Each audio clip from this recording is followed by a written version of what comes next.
જય શ્રી રામ. લાગણીઓના જળ વડે મર્દન કરું છું. લાગણીઓના જળ વડે મર્દન કરું છું. શબ્દો કાગળ પર ઘસી ચંદન કરું છું. શબ્દો કાગળ પર ઘસી ચંદન કરું છું.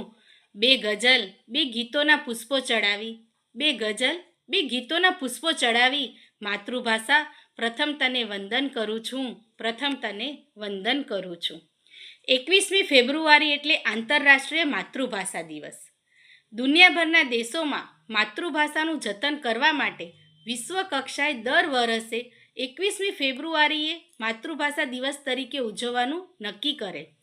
નવેમ્બર 1999માં યુનેસ્કોએ વૈશ્વિક સ્તરે માતૃભાષા દિવસ ઉજવવાનું નક્કી કરવામાં આવ્યું તથા 2000થી દર વર્ષે 21મી ફેબ્રુઆરીએ માતૃભાષા દિવસ તરીકે ઉજવવામાં આવે છે.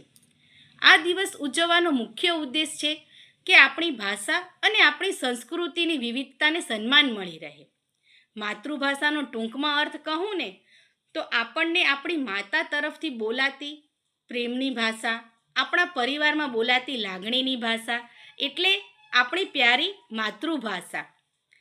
ભાષા તો બધી ન્યારી છે, આમ ભાષા તો બધી ન્યારી છે, પણ માતૃભાષા લાગે મને બહુ પ્યારી, પણ માતૃભાષા લાગે મને બહુ પ્યારી. આપણા વિશ્વના મહામાનવો આપણી માતૃભાષાની આંગળી પકડીને જ મહાન બન્યા છે. આ છે આપણી મહાન માતૃભાષાનો પાવર.